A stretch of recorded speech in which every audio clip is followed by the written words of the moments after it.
पास आकर कहा, प्रभु रावण,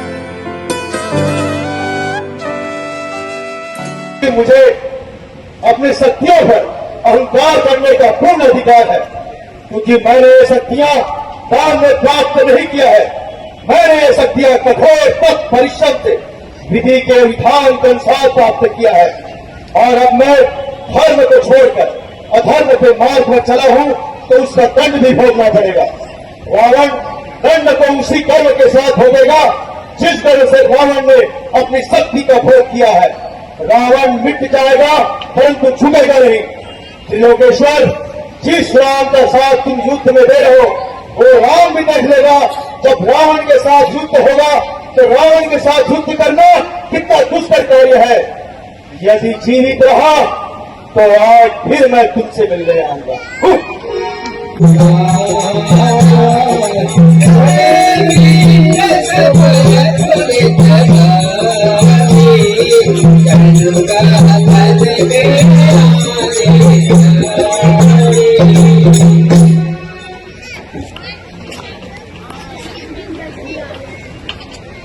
अरे रावण, इतनी बड़ी भूल मत कर। इन किसी से नहीं तो अपने भाग्य के चक्र से तो डर। पापों की जीत कभी नहीं होती है रावण।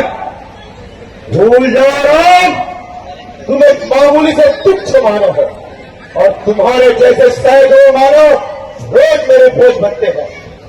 जीत तो मेरी ही होगी, शायद तुम मेरी शक्ति को नहीं जानता। हे लंकेश, मैं तुम्हारी शक्ति वीरता को अच्छी तरह पहचानता हूँ। तुम अंधकार में रहकर वैभव प्राप्त करना चाहते हो। जो व्यक्ति धर्म और नीति में चलता है वो सच्चे मार्ग पर चलते हैं लंकेश। जो अधार्मिक और अनैतिक रास्ते पर चलते हैं उसका विनाश होता है। यदि तू मेरी वीरता को जानता है तो वनवासी राम लौट जाओ वापिस। आकाश से लेकर पाताल तक मेरे बस में है और तीनों लोगों में मेरा डंका बजता है। हे लंकेश, तुम्हारी दुर्दशा मुझे साफ साफ दिखाई दे रही है। त्रिलोकेश्वर की दुर्दशा साफ साफ दिखाई दे रही है।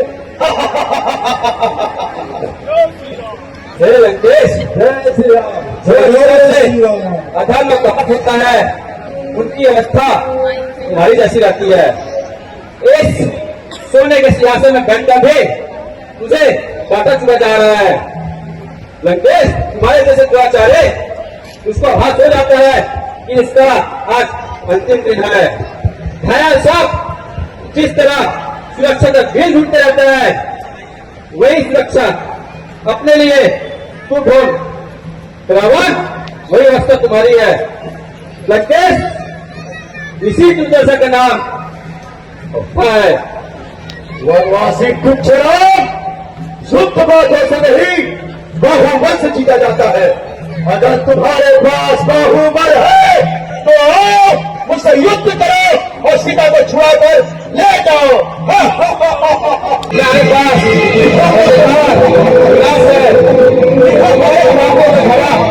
भर चुका है।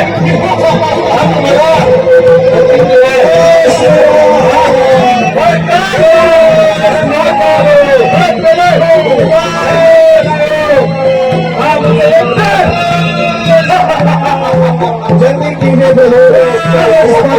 कीजिए। वानर भैरी देकर भागे और स्वर्ग के देवता राम ने अपने धनुष की प्रत्यंचा खींची। इस बार यह युद्ध केवल हथियारों का नहीं था, यह दो महाशक्तियों का अंतिम संघर्ष था। रावण ने शूलास्त्र चलाया जिसे राम ने नारायणास्त्र से काट दिया। राम ने इंद्रास्त्र चलाया जिसे रावण ने सूर्यास्त्र से रोक दिया। तो वो अब अधिक इसे बताइए।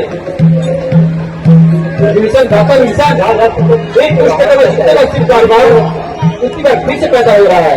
प्रभु रावण बहुत बड़ा शिव भक्त है, इसलिए कई बार अपने सिर काट कर जिंदा चढ़ाए हैं। इसीलिए आज एक सिर के बच्चे अनेकों सिर पाए।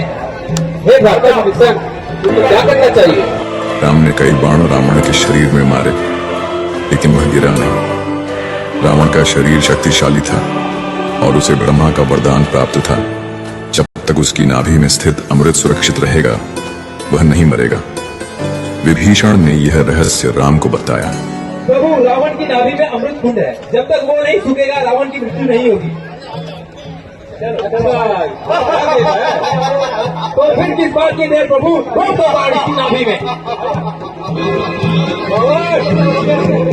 हमारा व्यवसाय होता है। जय श्री राम।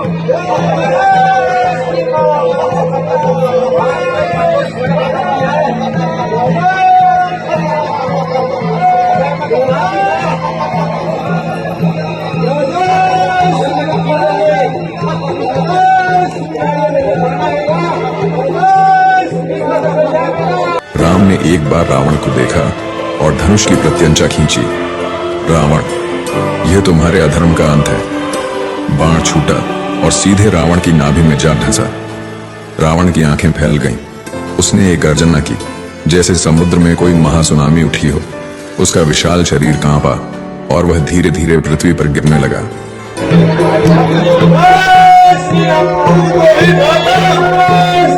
आज तूने कौन सी जानकारी देकर मेरी मृत्यु का कारण बना है।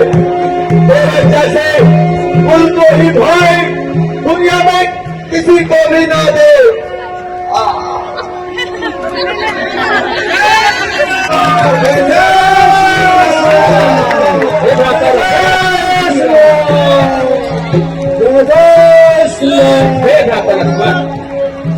रावण की उनके अधिकार ने उसे खो डाला। मरे तब तो ज्ञानी है।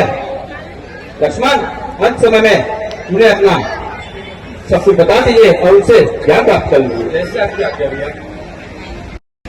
लक्ष्मण, किसी को भी कोप की जानकारी मत देना। पहला जानकारी बाकी दो जानकारी तो भूख लगाए खाने का प्रबंध करो, इसके बाद बताओ।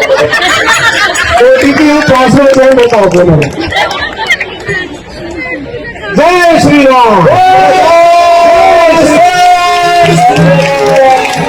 जय श्री राम। और इस प्रकार लंका विजयपूर्ण हुई। अयोध्या का राजा मर्यादा पुरुषोत्तम राम अपने सबसे कठिन युद्ध को जीत चुका था और वायुमंडल में एक बार फिर गूंज उठा, जय श्री राम।